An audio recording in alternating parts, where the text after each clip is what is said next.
ఆమేన్. హల్లెలూయా. దేవుని నామమునకు మహిమ కలుగును గాక. కూడి వచ్చిన మీ అందరికీ మన ప్రభు అయిన యేసుక్రీస్తు వారి నామంలో మీ అందరికీ నా నిండి వందనాలు. దేవుడు గత దినములన్నీ నన్ను నా కుటుంబాన్ని ఆ స్థల భద్రపరుచుకుని కాపాడి ఈరోజు ఈ పునరుద్ధరణ ఆరాధనలో ఈ విధంగా మీతో పాటు కలిసి ఉండే భాగ్యమును ధన్యతను ఆయన అనుగ్రహించి ఉన్నాడు. అందుని బట్టి దేవునికి మహిమ కలుగును గాక. మంచిది, దేవుని వాక్యములకు వెళదాం. అందరూ పరిశుద్ధ గ్రంథాలు తెరిచినట్లయితే ద్వితీయోపదేశకాండము 3వ అధ్యాయము, ద్వితీయోపదేశకాండం 3వ అధ్యాయం 24వ వచనం చదువుకుందాం.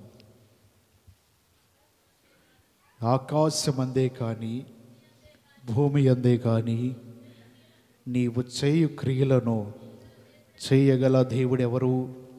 నీవు చూపు పరాక్రమమును చూపగల దేవుడెవరు? వాక్యం నిమిత్తమై చిన్న ప్రార్థన. మహాగరుడైన మా ప్రభువా, నీకు స్తోత్రాలు. ఈ ఉదయకాల సమయంలో ప్రభువా నిలబడి నన్ను జ్ఞాపకం చేసుకోండి. కూడి ఉన్న బిడ్డలందరితో మీరు మాట్లాడి మహిమ పొందమని యేసయ్య పరిశుద్ధ నామములో ప్రార్థన చేసి అడుగుతున్నాను మా పరమ తండ్రి, ఆమేన్. మనము చదివిన మాట ద్వితీయోపదేశకాండము 3వ అధ్యాయం 24వ వచనం. ఆకాశమందే కానీ భూమి అందే కానీ నీవు చేయు క్రియలను చేయగల దేవుడేడి? నీవు చూపు పరాక్రమమును చూపగల దేవుడెవడు? ఈరోజు మనము నేర్చుకునే అంశం ఏంటిదంటే దేవుడు చేయగలడు. ఏంటి చెప్పండి? దేవుడు చేయగలడు. దేవుడు ఏ విధంగా చేయగలడు? ఆకాశం అందే కానీ భూమి అందే కానీ ఎవరు చేయలేని క్రియలను ఆయన చేయగలడు. ఎవరు చేయలేని అద్భుతములను ఆయన చేయగలడు. ఎవరు చేయలేని పరాక్రమ కార్యములను ఆయన చేయగలడు.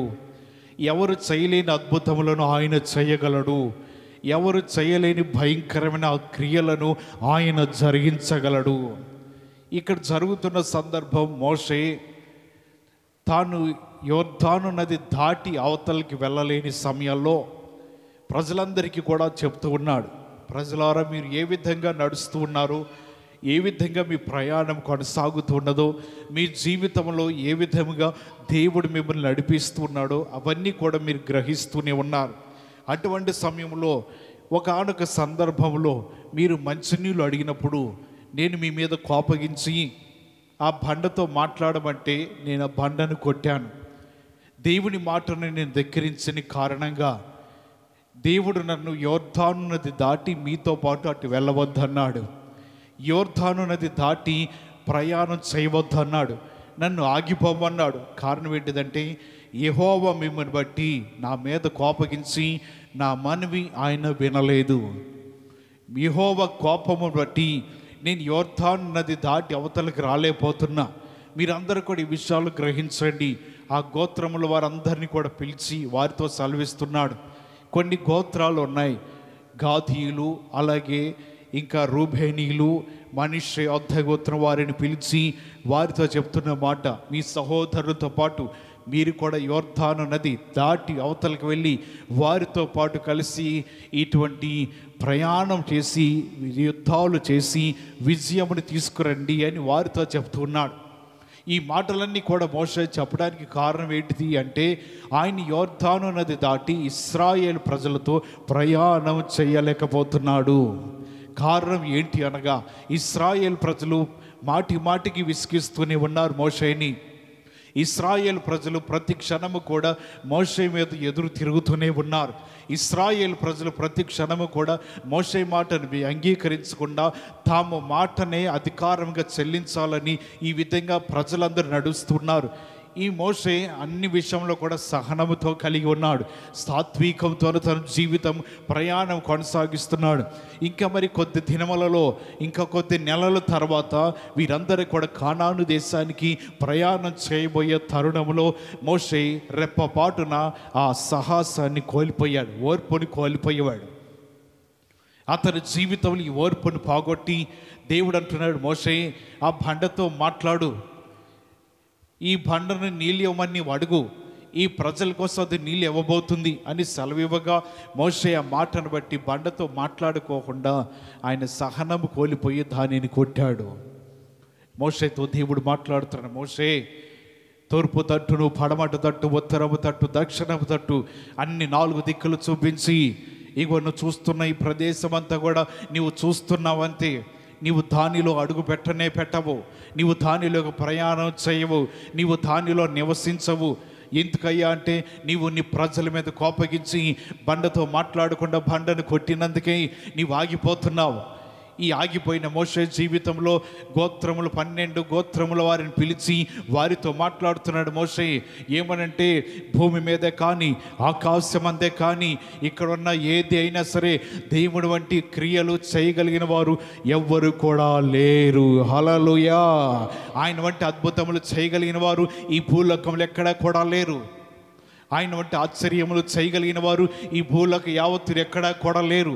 అందరు బట్టి మోషే ప్రజలందరికీ ఈ మాటను చెప్తూ ఉన్నాడు. వారు ముందుకు కొనసాగి వెళ్ళిపోతారు. మోషే ఎక్కడ ఆగిపోవాల్సిన పరిస్థితిలో వీరికి తగు జాగ్రత్తలు చెప్తూ, మీరందరూ కూడా జాగ్రత్తగా ఉండండి, ఆయన క్రియలన్నింటినీ కూడా జ్ఞాపకం ఉంచుకోండి, మరొక వాటి వైపు మీ జీవితాలు తిరగకుండా, మరొక వాటి వైపు మీ మనసును త్రిప్పకుండా మీరందరూ కూడా భూమికి, ఆకాశానికి, అలాగే ఇటువంటి క్రియలు చేయగలిగిన గొప్ప దేవుడిని మీరందరూ కూడా కలిసి సేవిస్తూ ఉన్నారు.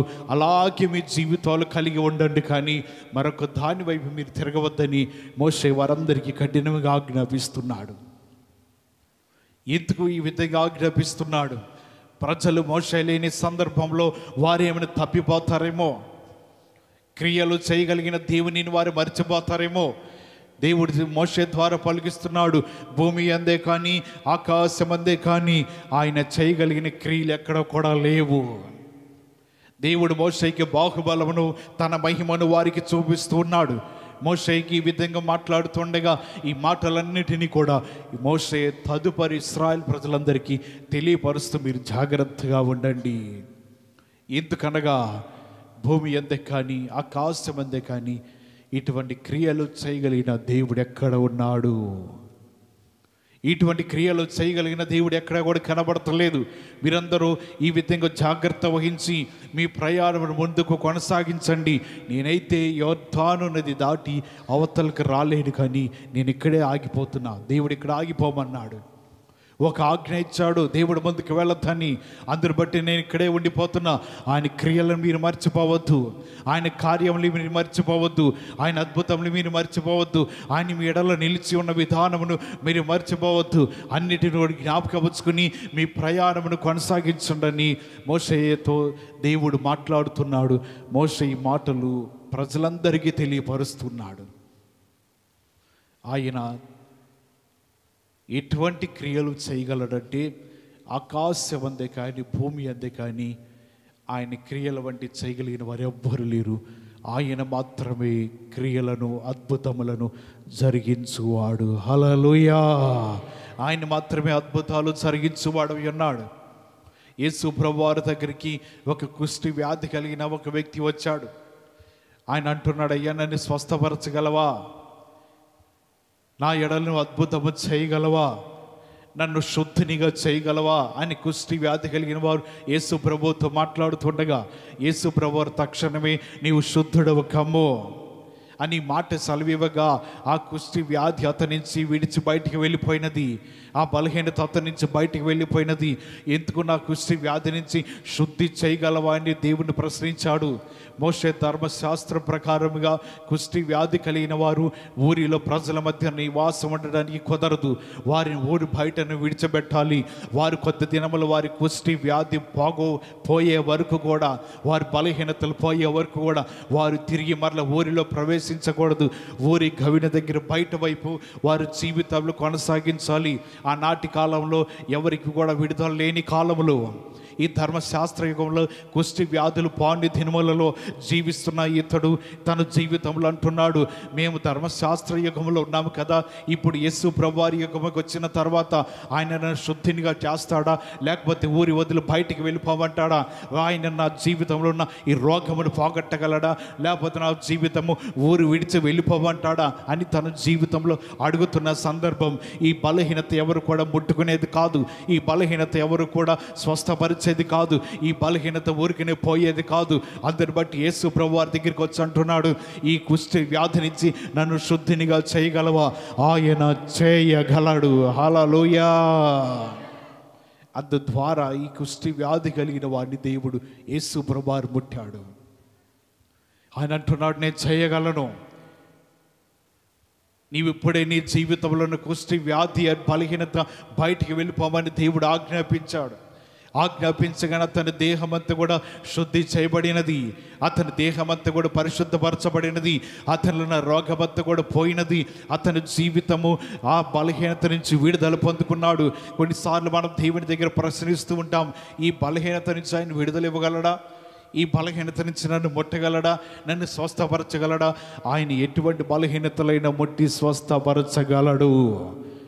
నాకు విశ్వాసం ఉందా, నమ్మకం ఉందా పరీక్షించుకోవాల్సింది మనము. ఆయన వైపు నుంచి అద్భుతములు ఏమీ తక్కువ కాదు, ఆయన నుంచి ఆశ్చర్య కార్యములు ఏమీ తక్కువ కాదు, ఆయన నుంచి విడుదల కలిగించడం ఆయనకేమీ పని కాదు. కానీ మన జీవితంలో విశ్వాసం ఉన్నదా?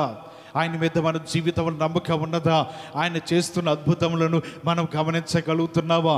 ఈ కుష్టి వ్యాధి కలిగిన వాడిని శుద్ధి చేయగలవా? అలాంటి వారి కొరకేగా యేసు ప్రభువారు లోకానికి వచ్చింది.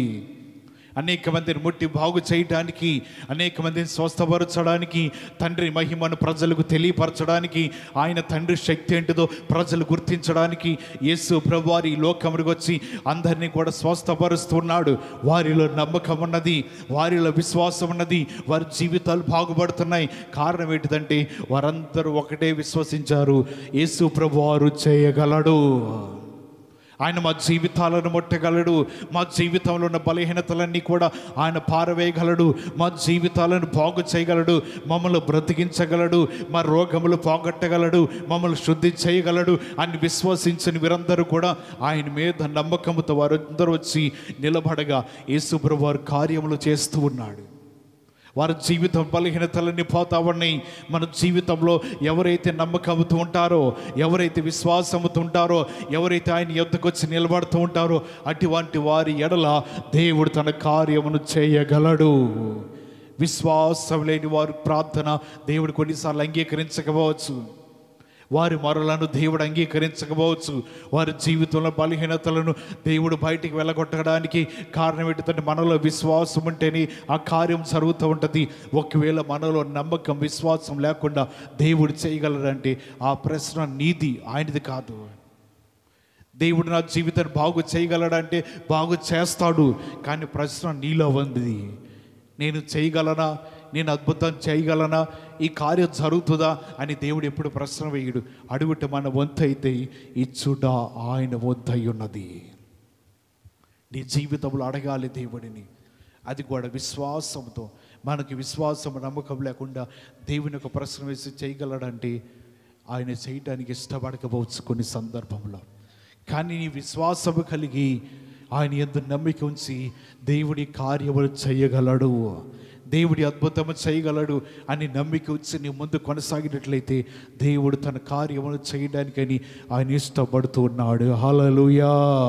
దేవుడు బాగు చేయడానికని ఇష్టపడుతున్నాడు. మన జీవితంలో విశ్వాసము, దేవుడు యేసు ప్రభువారు చెప్తున్నాడు, విశ్వాసము పెద్దగా ఏమి ఉండవసరంలా, ఆవగించంత విశ్వాసం అంటే చాలు.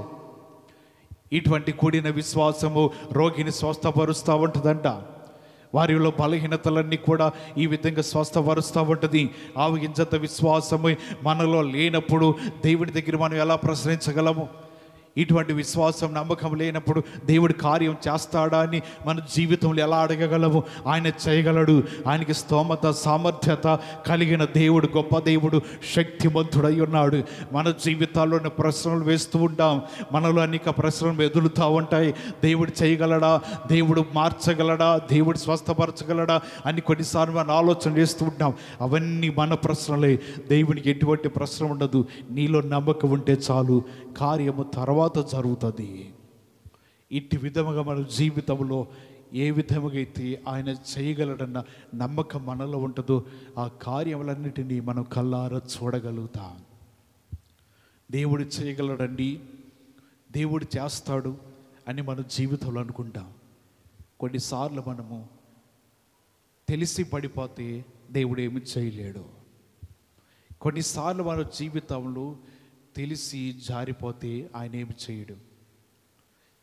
కొన్నిసార్లు తెలిసి తెలవకుండా మన జీవితాలు పడిపోతే నీ పాపంలో క్షమించడానికి నీవు పడుతున్న పశ్చాత్తాపమును దేవుడు అంగీకరిస్తాడు. కావాలని మన జీవితంలో పడిపోతే అది నీ జీవితానికి మేలు కాదు. ఇశ్రాయేలు ప్రజలకు ఇచ్చిన మొదటి ఆజ్ఞ ఏంటిదంటే, నేను తప్ప వేరొక దేవుడు నీకు ఉండకూడదు. భూమి అందే కానీ, నీళ్ళ మీదే కానీ, ఆకాశం అందే కానీ ఎటువంటి విగ్రహమునైనను దేనినైనను నువ్వు చేసుకొనకూడదు, వాటిని పూజించకూడదు అని ఇశ్రాయేలు ప్రజలకు ఇచ్చిన కఠినమైన మొదటి ఆజ్ఞ. ఇశ్రాయేలు ప్రజలు మొదటి ఆజ్ఞను ధిక్కరించి వారు ఒక విగ్రహమును చేసుకుని దాని ముందల వారు గంతులు వేస్తూ నాట్యం చేస్తూ ఇదే మమ్మల్ని బయటికి నడిపించిందని వారందరూ దాని ముందలే ఉండి గంతులు వేస్తున్నారు. దేవుని కోపము ప్రజల మీదకి వచ్చింది. దేవుని కోపము ప్రజలందరి మీద రగులుకున్నది. అటువంటి సమయంలో మోషే చేస్తున్న ప్రార్థన ఈ విధంగా కనబడుతుంది. నిర్గమకాండము 32వ అధ్యాయము 30వ వచనం ఉన్నది. మరునాడు మోషే ప్రజలతో, మీరు గొప్ప పాపము చేసి తిరిగి గనుక యెహోవా యొద్దకి కొండకెక్కి వెళ్ళెదను.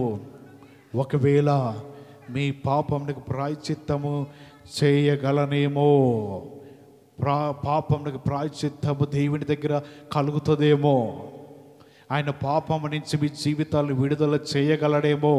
ఒకసారి నేను కొండకి ప్రార్థన చేసి వస్తాను. వారు చేసిన పాపమును బట్టి మోషే కొండకి ప్రార్థన చేస్తున్నాడు, దేవునిని అడుగుతున్నాడు. వారందరి పాపములను పరిహరించమని దేవుని వేడుకుంటున్నాడు. అప్పటి వరకు ప్రజలందరి మీద దేవుని ఉగ్రత ఉన్నది. మోషే వెళ్ళి ప్రార్థన చేస్తున్నాడు, ప్రజలందరినీ కూడా నువ్వు సంహరించవద్దు. ఎవరైతే ఈ పాపానికి కారకులయ్యారో, ఎవరి ద్వారా ఈ పాపం వచ్చినదో, ఎవరైతే విగ్రహం ఎదుట వారు గంతులు వేస్తూ నాట్యము చేస్తూ ఉన్నారో వారి మీదకి పాపము నీ ఉగ్రత రావచ్చు. కానీ అనేక మంది వారి జీవితములలో కొంతమంది పాపమునికి దూరంగా ఉన్నారు, విగ్రహమునికి దూరంగా ఉన్నారు. వారి జీవితాలు జాగ్రత్తగా నీ యందు భయభక్తులు కలిగి ఉన్నారు. అటువంటి వారి పాపం పరిహరిస్తావా అని చెప్పి దేవుడితో మాట్లాడుతుండగా, ఎవరైతే పాపం చేసి ఉన్నారో, ఎవరైతే దోషం చేసి ఉన్నారో, లక్షల మంది చనిపోక కేవలం పాపం చేసిన వారు 1000 మంది మాత్రమే కూలిపోయారు. వారందరూ ఒకరినొకరు పొడుచుకుని వారి ప్రాణాలు పోతా ఉన్నాయి. ఎందుకంటే మోషే అడుగుతున్నారు, అందరి మీద నీ కోపగించుకోవద్దు, అందరి మీద నీ ఉగ్రతను తీసుకునవద్దు. ఒకవేళ అలా చేయాలనుకుంటే నీ గ్రంథంలో నుంచి నా పేరును తుడిచివేయమని మోషే దేవుడి దగ్గర ప్రార్థన చేస్తూ ఉండగా ఆ మోషే ప్రార్థన దేవుడు అంగీకరించాడు. ప్రజల యొక్క పాపములను దేవుడు పరిహరించలేదు. కొంతమంది వరకు వారి ప్రాణాలు పోతున్నాయి. ఎందుకంటే దేవుడు మొదటిగానే వీరికి ఆజ్ఞ ఇచ్చాడు, దేనిని మీరు కొలవకూడదు, దేనిని మీరు పూజింపకూడదు. ఎందుకనగా నేను రోషము గల దేవుడను. హల్లెలూయా. ఈ మాట చెప్పిన తర్వాత కూడా తెలిసి పడిపోయారు ప్రజలు. దేవుడు మాకు ఏదైనా చేయగలడండి, దేవుడు మాకు ఏదైనా ఇవ్వగలడు, ఇస్తాడు. పాపమును మాత్రం సహించాడు. దాని విషయంలో దేవుడు ఏమి చేయడు. ఒకవేళ తెలియక మన జీవితంలో పడిపోయినా, మన జీవితంలో జారిపోయినా సరే క్షమాపణ భూలోకంలో ఉంటుంది. చరిత్ర జీవ గ్రంథంలో లిఖితములు అవుతాయి. అసలు తీర్పు అక్కడ ఉంటుంది. క్షమాపణ వారికి భూలోకంలో లభిస్తుందండి. దానిని జీవ గ్రంథం నుంచి తుడిచివేయడండి. అది ఉంటుంది. కానీ భూలోకంలో దేవునికి నీకు మధ్యలో ఉన్న పాపం పరిహరించి నీకు ఆయనకి మధ్యలో సంబంధం ఉంటుంది. అంతేకాని మన జీవితంలో దేవుడు ఏదైనా చేయగలడండి. ఒకవేళ పడిపోయినా, చెడిపోయినా, నా జీవితం జారిపోయినా, కృంగిపోయినా, లోకం వైపు తిరిగినా, లోక అవసరం వైపు తిరిగినా దేవుడు ఏదైనా చేయగలడు. దేవుడు అలాంటి చేయడు. ఇక్కడ రాయబడుతున్నది, పాపములు చేసి వారి జీవితంలో దేవుడు ఏమి చేయడం లేదు. ఇశ్రాయేలు ప్రజలు ధైర్యంగా ఉంటున్నారు. అడగగానే మంచినీళ్ళు ఇచ్చాడు, అడగగానే మన్నాని ఇస్తున్నాడు, అడగగానే పూరేళ్ళని ఇస్తున్నాడు. ఇదేమైందులో చిన్నది కదా అనుకున్నారు. దేవుడు అన్ని సమయంలో వాత్సల్యత, ప్రేమ పూర్ణుడిగా కొన్నిసార్లు ఉండకపోవచ్చు. వీరి జీవితాలు గమనించలేక వారందరికీ కూడా దేవుని గురించి తక్కువ అంచనా వేసి, దేవుని శక్తి సామర్థ్యములు తెలుసుకోకుండా వారందరూ కూడా వారు వచ్చిన విధానమును మరిచిపోయి, ఇదిగో మమ్మల్ని తీసుకొచ్చింది ఇదే, మేము నడిచి వెళ్ళేది కూడా దీనిని బట్టే, మేము ముందుకు సాగేది కూడా ఇదే మా ముందు నడిపిస్తుందని దేవుని గురించి వారు తక్కువ ఆలోచన చేసి దాని ముందు వారు గంతులు వేస్తున్నాడు. నా దేవుడు రోషము కలిగిన వాడు. ప్రజలు చేస్తున్న పాపంని ఎంత మాత్రం సహించడు. ప్రజలు చేస్తున్న దోషములను అని ఎంత మాత్రం సహించడు. ఈ విధంగా ఉన్న జీవితాలు మోషే, ఒక్క నిమిషం ప్రక్కన ఉన్నట్లయితే ప్రజలని మరణానికి అప్పగించబోతున్నా. అలా అయ్యా కాదయ్యా, కొంతమంది మాత్రమే నీకు విరోధంగా పాపం చేసి ఉన్నారు, కొంతమంది మాత్రమే ఆ విగ్రహం అందరూ ఊరేగుతూ ఉన్నారు. ఇటువంటి సమయంలో అంతరు నువ్వు తుడిచివేయవద్దు. అలా తుడిచివేసినట్లయితే నా పేరు కూడా నీ గ్రంథంలో తుడిచివేయమని దేవుడి దగ్గర ప్రాధేయపడుతున్నాడు. అటువంటి సమయంలో దేవుడు మోషే ప్రార్థన ఆలకించి పాపమునకు కారకులైన వారందరి మీదకి మరణం వచ్చేసింది. ఇంచుమించు 28వ వచనం రాయబడుతుంది, ఇంచుమించు 3,000 మంది కూలిరి, వారి ప్రాణాలు పోతున్నాయి. కారణం ఏంటిదంటే ఈ పాపమునకు కారణమైన ప్రజలు చనిపోతున్నారు. అందరి మీద ఉగ్రత తొలగిపోవటానికి మోషే దేవుని సన్నిధిలో ప్రార్థన చేస్తున్నాడు. దేవుని మాటలు ఉంటే వారి జీవితంలో దేవుడు చేయగలడు. నీలో బలహీనతలు ఉన్నా, లేకపోతే నువ్వు దేని కొరకు ఎదురు చూస్తూ ఉన్నావు, నీ అవసరత ఏమై ఉన్నది, నీకు ఏది కొరతగా ఉన్నది, దేవుడు దానిని గమనించి నువ్వు నమ్మకముతో విశ్వాసంతో ఆయనను అడిగినట్లయితే దానిని నీ యందు దేవుడు చేయడానికి ఇష్టపడుతున్నాడు. హల్లెలూయా. దేవుడు దానిని చేయగలడు. మనుషులైతే ఏమి చేయలేరు. మనుషులు ఏమి మన జీవితానికి ఇవ్వలేరు. ఎందుకంటే ఒక వాక్యాన్ని జ్ఞాపకం చేసుకుందాం. ఇస్సాకు ఏశావుతో చెప్తున్న మాటలు అక్కడ రాయబడి ఉన్నాయి. ఆదికాండము 27వ అధ్యాయము.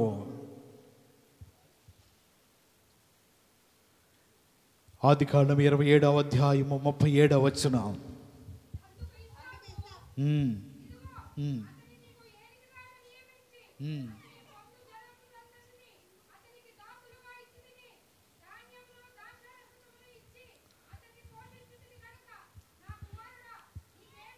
నీకేమి చేయగలనని ఏశావుతో ప్రత్యుత్తరం ఇచ్చాను.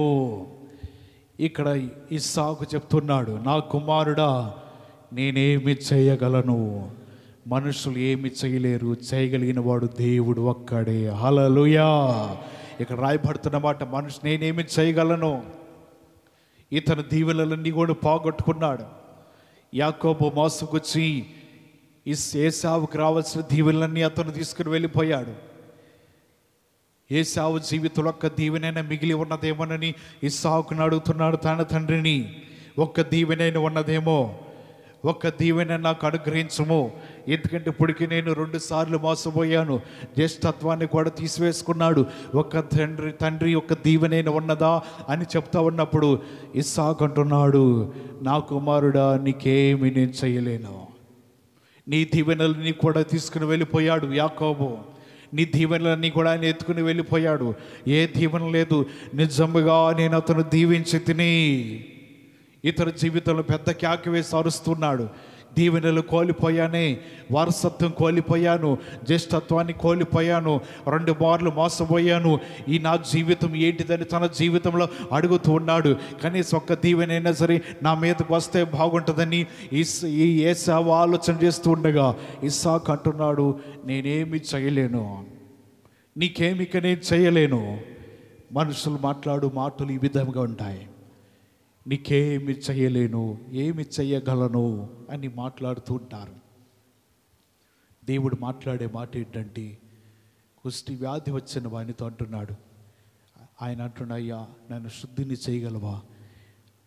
ఇప్పుడే నువ్వు శుద్ధుడు కమ్ము. ఏశావు జీవితంలో ఒక దీవెని కొరకు ఎదురు చూస్తూ ఉండగా ఇస్సాకు అంటున్నాడు, నీకేమీ నేను చేయలేను. మనుషుల మాటలు మన జీవితానికి కొన్నిసార్లు బాధను కలిగిస్తూ ఉంటాయి. వారు మనకి ఏమీ చేయలేరు. కొన్నిసార్లు మనుషుల వైపు చూస్తూ ఉంటే ఇవన్నీ చేస్తారేమో, ఏమైనా వారి సహాయం వేడుకొద్దాం, వారి దగ్గరికి వెళ్ళి ఏమైనా కావాలని ఎదురు చూద్దాం అని రాయబడుతున్నప్పుడు కొన్నిసార్లు మనం ఆలోచన చేస్తూ ఉంటాం. కానీ ఇక్కడ చెప్పబడుతుంది, నీకేమి చేయలేను. ఏశావు ఎంత బాధపడినా, ఎంత గట్టిగా అరుస్తూ తన ప్రాణమును పోయేంత విధంగా దుఃఖపడుతున్నా అది చెప్పబడుతుంది, నేనేమి చేయలేనయ్యా, ఏమి చేయడానికి నా దగ్గర ఏమీ లేదు, నేను దీవెనలు కూడా ఏమి ఇవ్వలేను. ఎందుకంటే యాకోబుకి సమస్త దీవెనలు కూడా ఇవ్వబడ్డాయి. మన జీవితంలో దేవుని మాటలు వింటున్నప్పుడు మనుషులు మనకి ఏమీ చేయలేరు. మనుషులు నమ్మడు కంటే యెహోవాను ఆశ్రయించుట మేలు. హల్లెలూయా. మన జీవితంలో దేవుని యొద్ద నుంచి ఇటువంటి దీవెనలు కావాలి అంటే, దేవుడు మన జీవితంలో ఏదైనా చేయాలి అంటే మనం ఆయన వైపు తిరిగినప్పుడు మాత్రమే ఆయన ఏదైనా చేయగలడు. ఆయన వైపు మన జీవితాలను మనసు నిలిపినప్పుడు మాత్రమే ఏదైనా అద్భుతములు చేయగలడని దేవుని వాక్యములో నుంచి మనం నేర్చుకుంటున్నాము. ఈ వారంలో ఒక ఆయనకి బాప్టిజం ఇచ్చాను కన్సాన్పల్లిలో. దైవజనులు ఉన్నప్పుడు 2 సార్లు మరణాన్ని జయించాడు. మరణాన్ని జయించిన తర్వాత ఇక మళ్ళీ దేవుడితో అవసరం ఉండదుగా. మరణం వచ్చినప్పుడు, బాధ వచ్చినప్పుడు దేవుడితో అవసరం. 3వసారి గత ఫిబ్రవరి నెలలో బలహీనుడై మరణ పడకల మీదకి వెళ్ళాడు. అవయవాలన్నీ పాడైపోయినాయి. ఇక వైద్యాన్ని కూడా సహకరించాడు. ఏది పెట్టినా లాగేసుకోవడం, పీకేసుకోవడం, పడేయటం, పిచ్చి పిచ్చిగా మాట్లాడుతాం. డాక్టర్లు అందరూ అవయవాలు పాడైపోయినాయి కదండి, ఆయనకి మైండ్ పనిచేయట్లేదు, ఆయన వాళ్ళు వదిలేసేయండి, ఉంటే ఉంటాడు లేకపోతే లేదు, మేము మా ప్రయత్నం ఏం చేస్తాం, గవర్నమెంట్ హాస్పిటల్లో పడేశారు. ఆయన చూడటానికి వెళ్ళినప్పుడు ఆయన సోయిలో లేడు. నేను ప్రార్థన చేసేది కూడా ఆయనకి అర్థం కావట్లా. ప్రార్థన చేసి వచ్చాము. మీరు కూడా ప్రార్థన చేసుకోండి. మనుషుల వైపు చూడవద్దు. మనుషులు ఏదో చేస్తారని మీ జీవితాలు అనుకోవద్దు అని 2 మాటలు చెప్పి బలపరిచి ప్రార్థన చేసుకుంటూ ఉండమని, దేవుని కృపను బట్టి ప్రార్థన చేసుకుంటూ ఉన్నది. ఏదో స్వస్థత ఇచ్చాడు. మరల వాళ్ళు ఇంటికి పంపించారు. కొద్ది దినములకు బాగుపడ్డాడు. గత వారంలో అంటున్నాడు, అయ్యా నేను బాప్టిజం పొందాలి. పెద్దయ్య గారు ఉన్నప్పుడు 2 సార్లు మరణాన్ని చేయించా. చావు బతుకుల మధ్యన కన్సాన్పల్లి రేకుల చర్చిలో ఉన్నప్పుడు తీసుకొచ్చి మధ్యలో పడేసి కూలిసి ప్రార్థన చేశారు. చుట్టూ కూర్చొని నేను మధ్యలో మరణంతో తాండవాడుతుండగా దేవుడు నన్ను బ్రతికించాడు. అలాగ 2 సార్లు తప్పించాడు. ఇది 3వసారి. బాప్టిజం తీసుకుంటాను. తీసుకోండి. 2 రోజుల్లో నీ గృహంలో ప్రార్థన పెట్టి నీవు ఏ విధంగా ప్రార్థన చేసుకోవాలి, ఏ తప్పిదములు ఒప్పుకోవాలి, నేను వాటిని తెలియపరుస్తానని చెప్పబడినాడు. ఆయన పాపంలో ఒప్పుకున్నాడు, ఆ జీవితం ఒప్పుకున్నాడు. దుర్వ్యసనం ఇచ్చే అలవాటు పోయినది. 2 అలవాట్లు, తాగుడు, బీడీలు, 2 మానేసేయి, లేకపోతే బాప్టిజం ఇవ్వడం కుదరదు. ఆయన తన మాటలు అంగీకరించి ఆ 2 కూడా మానేశాడు, విడిచిపెట్టాడు. 6 రోజుల నుంచి ఏమీ తాగడం లేదు, ఏమీ లేదు. అతడి జీవితము రక్షణకు సిద్ధపడ్డాడు. దేవుని కృపను బట్టి ఈ వారం గురువారం పగలు బాప్టిజం పొందాడు, రక్షించబడ్డాడు. దేవుడు చేయగలడా? దేవుడు స్వస్థపరచగలడా? దేవుడు బాగు చేయగలడా అని ఊరు ప్రజలందరూ అనుకున్నారు. ఈ రోజున పరిశుద్ధ గ్రంథం పట్టుకుని రోడ్డు మీద నడుచుకుంటూ వస్తుంటే నిజంగా వారు ఆశ్చర్యపోతున్నారు. చనిపోతాడేమో అనుకున్నా, మరణానికి దగ్గరగా వెళ్ళిపోయాడు అనుకున్నా, కానీ ఈరోజు మనిషి ఎవరి సహాయం లేకోకుండా ఆయన నడుచుకుంటూ వెళుతున్నారు. మేము ఇది నమ్మలేని మాటలు అంటున్నారు. హల్లెలూయా. వారి జీవితంలో దేవుడు చేసిన కార్యములు ఈ విధంగా ఉంటాయి. ఎందుకంటే దేవుడు చేయగలడు. మనలో నమ్మకం, విశ్వాసం అంటే తన అద్భుతాలు చేస్తూ ఉంటాడు. మన జీవితంలో నూతన కార్యములు జరిగిస్తూ ఉంటాడు. మనలో ఏం కలిగి ఉండాలంటే నమ్మకము కలిగి ఉండి, నన్ను దేవుడు స్వస్థపరచగలడు, ఆయన చేయగలడు అని ఎవరైతే విశ్వసిస్తూ ఉంటారో వారందరి జీవితంలో దేవుడు భూమి ఆకాశములు ఇక్కడ జరుగుతున్న కార్యముల కంటే భీకరమైన కార్యములు చేయగలడు. హల్లెలూయా. ఇటువంటి అద్భుతములు చేయగలరని దేవుని మాటలు బట్టి తెలియపరుస్తున్నా. బైబిల్ గ్రంథంలో ఒక మాట చదువుదాం. మత్తయి రాసిన సువార్త 9వ అధ్యాయము, మత్తయి రాసిన సువార్త 9వ అధ్యాయము 28వ వచనాన్ని చదువుదాం. ఆయన ఇంట ప్రవేశించిన తర్వాత ఆ గురిటివారు ఆయన వద్దకు వచ్చి, యేసు, నేను ఇది చేయగలనని మీరు నమ్ముచున్నారా అని వారిని అడగగా. ఇక్కడ రాయబడుతున్న మాట, ఈసారి యేసు ప్రభువారే ప్రజలను అడుగుతున్నాడు. గురిటివారు ఇద్దరు యేసు ప్రభువారు ఉన్న ఇంటన ప్రవేశించి ఆయన వద్దకు వచ్చారు. యేసు ప్రభువారు ఈ విధంగా అడుగుతున్నాడు, ఏమని? నేను ఇది చేయగలనని మీరు నమ్ముచున్నారా? వారందరూ అంటున్నారు, అవును, మేము నమ్ముచున్నా, నువ్వు చేయగలవని మాకు నమ్మకం ఉన్నది, నువ్వు అద్భుతములు చేయగలవని మాకు నమ్మకం ఉన్నది. ఈ మాటను బట్టి ఎప్పుడైతే వారు నమ్మారో ఆ క్షణంలోని అప్పుడు ఆయన వారి కన్నులు ముట్టి, మీ నమ్మక చొప్పున మీకు కలుగునుగా కానీ చెప్పినంతలో వారి కన్నులు తెరవబడెను. హల్లెలూయా. మాట సెలవిచ్చాడు. మీరు నమ్ముచున్నారా? ఇది చేయగలనని నమ్ముచున్నామయ్యా. దేవుడు వారి కన్నులు పట్టగా వారి కన్నులు రెండు కూడా తెరవబడ్డాయి. ఇందాక వచ్చిన ఆయనేమో నన్ను శుద్ధుడు చేయగలవా అన్నాడు, చెయ్యగలను అన్నాడు. ఇప్పుడు ఈ గుడ్డివారు యేసు ప్రభువారి వద్దకు వచ్చినప్పుడు ఈయన వారిని అడుగుతున్నారు, నేను ఇది చేయగలనని మీరు నమ్ముచున్నారా? ఆయన చేయగలడు. భూమి అందే కానీ ఆకాశం అందే కానీ ఆయన చెయ్యి వంటి క్రియలు చెయ్యగల దేవుడు ఎక్కడ ఉన్నాడు? ఈ ప్రజల మధ్యలో ఉన్నాడు. ఆ సమయంలో వారి మధ్యన ఇటువంటి కార్యములు చేస్తూ ఉన్నాడు. వారి మీద నమ్మిక ఉంచి ఉన్నారు. వారు కూడా యేసు ప్రభు వారి మీద నమ్మిక ఉంచి మా కన్నులు తెరుచుటకు, మా నేత్రములు తెరుచుటకు ఆయన శక్తిమంతుడై ఉన్నాడు.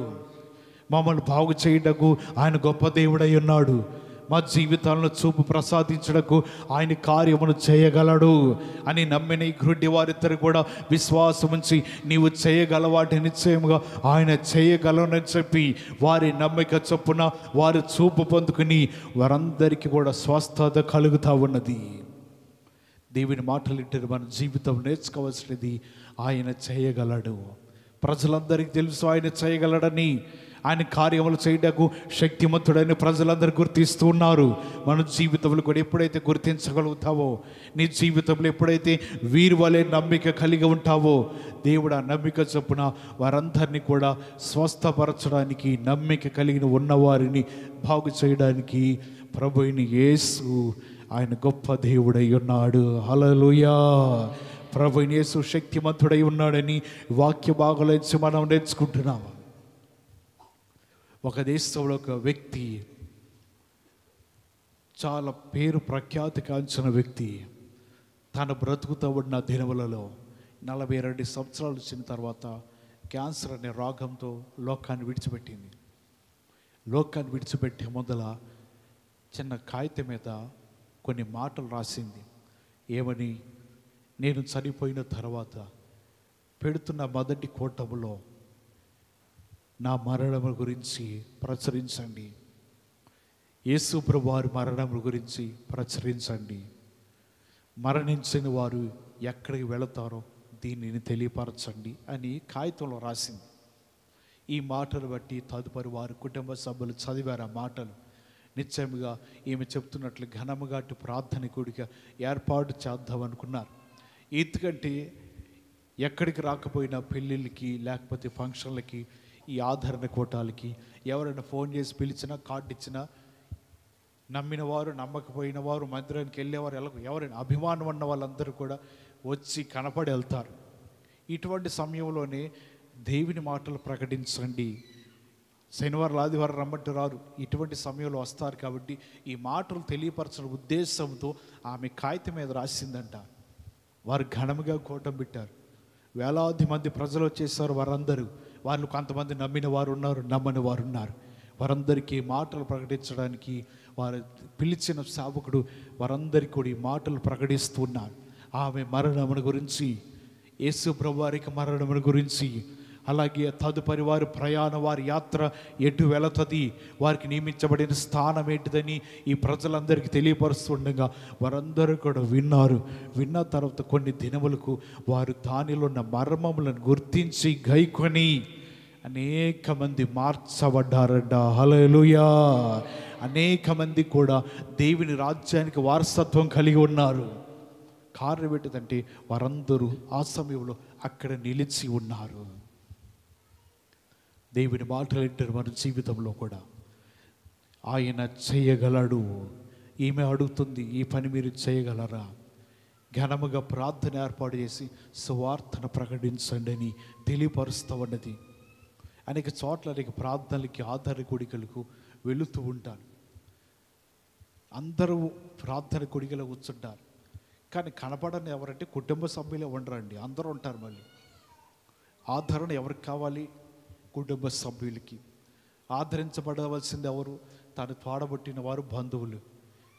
కానీ నా అదృష్టం ఏంటంటే నా సంఘాన్ని నేను ఆదరించుకుంటే ఏ కూటంలో అయినా కుటుంబాన్ని వాళ్ళు అసలు పై ఎత్తున తిరుగుతూ ఉంటారు, నా ముందే కనపడతారు. పట్టుబడి 10 నిమిషాలు కూర్చోరండి. వేలకు వేలు ఖర్చు పెట్టి కోటాన్ని పెట్టుకుంటారు, కానీ కుటుంబ సభ్యులు మాత్రం కూర్చునే ధన్యత వారికి ఉండదు. మరి నా నుంచి మీరేం నేర్చుకున్నారో కానీ దైవజనుల సంవత్సరం అప్పుడు నేను అక్కడే కుర్చీ చేసుకున్నా. రోడ్ల మీద బడి తిరగలా నేను. కొంతమంది బంధువులు ఉంటారు, వారికి అప్పచెప్పాను, మీరు ఈ పని చూసుకోండి, పద్దాగలు బయటికి రాను. అక్కడే కుర్చీ చేసుకుని కూర్చున్నాను. బయట తిరుగుతున్నానా? చెప్పండి, కూర్చున్నాను, బయట తిరుగుతున్నానా? మరి అది కుటుంబ సభ్యులు మేము కూడా ఇక్కడే ఉన్నాం. ఆదరణ కొడుకు అయిపోయే వరకు కూడా ఎక్కడికి బయటికి ఇవ్వాలా? ఈ నేర్చుకోము. మన జీవితంలో చేయవలసిన ఏంటిదంటే ప్రార్థన కొడుకులు పెట్టుకోవటం గొప్ప కాదండి. మనం కూర్చున్నప్పుడు ఎందుకు అది పెట్టుకోవటం? నేను ఎవరు చెప్పుకోవాలి? సంఘానికి చెప్పుకోవాలా? అవసరం. సంఘం అంతా కూడా దేవుని మాటల చేత వారు బలపరచబడుతూనే ఉన్నారు. దేవుడు వారు క్షేమంగా చూస్తున్నారు. క్షేమం కోల్పోయింది మీరు కదా, నెమ్మది కోల్పోయింది మీరు కదా, మీ జీవితంలో ఆదరణ కోల్పోయింది మీరు కదా. మరి కూర్చోవాలిగా. బైబిల్ గ్రంథంలో చెప్తున్న మాటలు వినాలి. వాళ్ళు ఎక్కడికి పోయారో, ఎటు వైపు వెళ్ళారో వారు ఆత్మ శాంతిస్తాయి. ఈ మాటలే మరి దాంట్లో ఉండేది. నేను చెప్పేది ఆ రోజు జాగ్రత్తగా మాటలు అలాగిస్తే అప్పుడు నిజంగా ఆదరించబడతారు. ఓహో, చనిపోయిన వారు ఫలానా చోటకి వెళతారా? వారి ఆత్మలు దేవుని యొద్దకు వెళతాయా? వారు ఎక్కడ విడవబడతారు? నరుని ఆయుష్కాలం ఎంత? ఇవన్నీ కూడా చెప్పబడుతున్న లేఖనం నుంచి అర్థమవుతాయండి. ఫోటో పెట్టేసేసి నన్ను అక్కడ వదిలేసేసి వీళ్ళు తిరుగుతూ ఉంటారండి. ఎవరు చెప్పుకోవాలి నేను వాక్యం? ఎవరు వింటారు వాక్యము? మరి జీవితంలో కూడా నేర్చుకోవాల్సి ఏంటిదంటే దేవుడు ప్రతి కార్యములు మన ఎదుట చేయగలడు. మనం ఏం చేస్తున్నాం దేవుని కోసం? దేవుని మందిరంలో కానీ ప్రార్థన కొడికలో కానీ మనము ఆయనకి ఇవ్వాల్సిన సమయం ఆయనకి ఇచ్చి మన కొద్ది సమయం ఆయన కూర్చుండగలుగుతున్నామా? ఆయన సన్నిధిలో మన జీవితాలు ఉండగలుగుతున్నాయా? దేవుడు అంటున్నాడు, నేను మీ కొరకు ఏమి చేయగలను? శుద్ధి చేయగలడు బలహీనులను. ఆయన అంటున్నాడు, నీ కొరకు మేము ఏం చేయగలను నమ్ముతున్నారు? నీవు చేయగలవని మేము నమ్ముతున్నామయ్యా. వారి నేత్రాలు తెరబడ్డాయి, వారి చూపును పొందుకున్నారు. దేవుడి మాటలు వింటున్న మన జీవితంలో కూడా నేర్చుకోవాల్సి ఏంటిదంటే దేవుడు మన కొరకు ఏదైనా చేయగలడు. మనం ఏమి చేస్తున్నాము దేవుడి కొరకు? ఏమి చేస్తున్నామో ఆఖరి మాట చెప్పి నేను ముగిస్తాను. ఫిలిప్పీయులకు రాసిన పత్రిక 4వ అధ్యాయము. ఫిలిప్పీయులకు రాసిన పత్రిక 4వ అధ్యాయము 13వ వచనాన్ని చదువుదా. నన్ను బలపరచువాని అందే నేను సమస్తమును చేయగలను. ఇక్కడ రాయబడుతున్న మాట, నన్ను బలపరచువాని అందే నేను సమస్తమును చేయగలను. దేవుడు మనల్ని బలపరుస్తూ ఉంటాడు. ఆయన కొరకు సమస్తము చేయాలి. దేవుడు మన జీవితాలకు శక్తినిస్తూ ఉంటాడు. ఆయన కొరకు మనము చేయాలి. దేవుడు మన జీవితాలు బ్రతికిస్తూ ఉంటాడు. ఆయన కొరకు సమస్తము చేయాలి. దేవుడు మన జీవితాలు ప్రాణములతో నింపుతూ ఉంటాడు. ఆయన కొరకు మనం చేయాలంట. ఇక్కడ పౌలుకు ఫిలిప్పీలో ఉన్న సంఘానికి రాస్తున్నాడు, నన్ను బలపరచువాని అందే నేను సమస్తమును కూడా చేయగలను. హల్లెలూయా. మన బలపరచువారు ఎవరంటే యెహోవాయే. మన జీవితాన్ని ధైర్యపరచువారంటే యెహోవాయే. మన జీవితాలని ఈ విధంగా ప్రతిదినము కూడా ప్రాణములతో బ్రతికిస్తూ జీవింపజేస్తున్నది ఎవరంటే ఆయనే. ఆయన కొరకు నేను సమస్తమును చేయగలను, దేనికి నేను వెనకాడను అని నీ జీవితంలో కలిగి ఉంటే ఆయన కూడా నీ కొరకు ఏదో ఒకటి చేస్తాడు. ఆయన కూడా నీ యందు ఏదో ఒక అద్భుతములు చేస్తూ ఉంటాడు. నువ్వు అడిగిన దానిని బట్టి దేవుడి కార్యములు చేస్తూ ఉంటాడు. నీవు ఆశించిన దానిని బట్టి సమస్తము నీ ఎడలో చేస్తూ ఉంటాడు. ఆస్తిగల ప్రాణము తృప్తిపరచగలవాడు ఆయన చేయటానికి సిద్ధంగా ఉన్నాడు. నీవు కలిగి ఉండవలసింది నమ్మకము కలిగి ఉండు, దేవుని నమ్ముచూ ఉండు, విశ్వాసము కలిగి ఉండు. చెయ్యగలడా అన్న ప్రశ్న మన నుంచి తీసివేయాలి. నాలో నమ్మకం ఉన్నదా, ఈ ప్రశ్న వేసుకోవాలి. నాలో విశ్వాసం ఉన్నదా, ఈ విధంగా నువ్వు ఆలోచించాలి. నిజంగా నేను విశ్వాసం కలిగి ఉంటే, నేను నమ్మిక కలిగి ఉంటే నా యందు తన కార్యం ఎందుకు చేయడు, చేయగలడని నీవు అనుకుంటే నిశ్చయముగా దేవుడు ఎటువంటి అద్భుతములు మీ ఎడలో కూడా చేయగలడు. దేవుడి కొద్ది మాటలు బట్టి మిమ్మల్ని అందరిని బలపరచునుగాక. అందరూ తలలు వంచండి, ప్రార్థన చేసుకుందాం.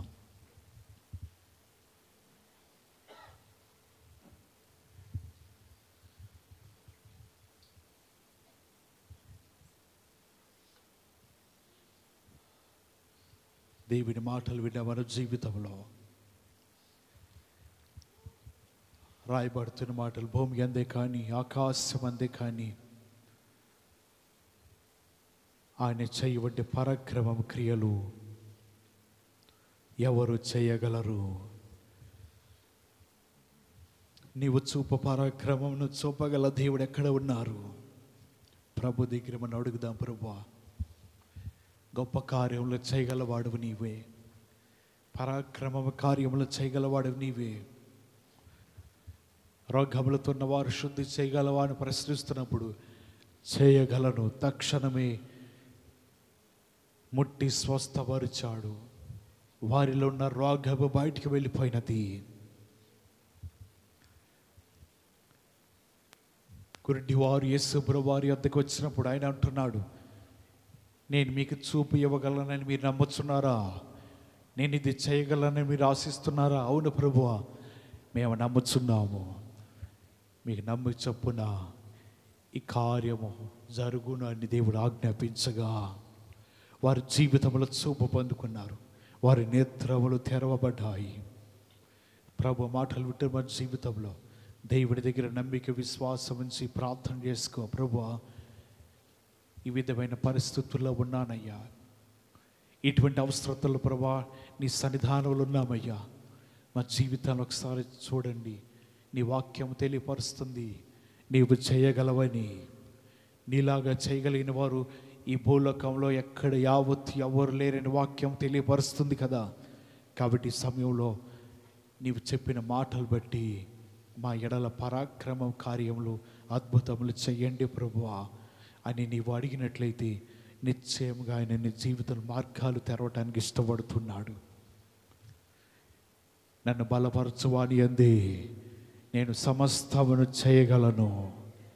నీవు చేయగలిగితే దేవుడు కూడా నీ యందు నీ నమ్మికను చూసి నీ విశ్వాసం చూసి తన అద్భుతములు చేయడానికి ఇష్టపడుతున్నాడు. అట్టి విధముగా దేవుడి సన్నిధిలో మన జీవితాలు ప్రార్థనతో మన ముందుకు కొనసాగుతూ ఆయన సన్నిధానం నుండి మన జీవితాలు ఉండాలని దేవుడి వాక్యం ద్వారా తెలియపరుస్తున్నా. ప్రార్థన చేసుకుందాం. చెప్పబడిన మాటలు మనందరి జీవితంలో ఫలభరితంగా ఉన్నట్లుగా, ఆత్మచేత ప్రేరేపణ కలిగిన వారు వాక్యము ఫలించినట్లుగా ఎవరైనా ఒకరు ప్రార్థన చేయండి.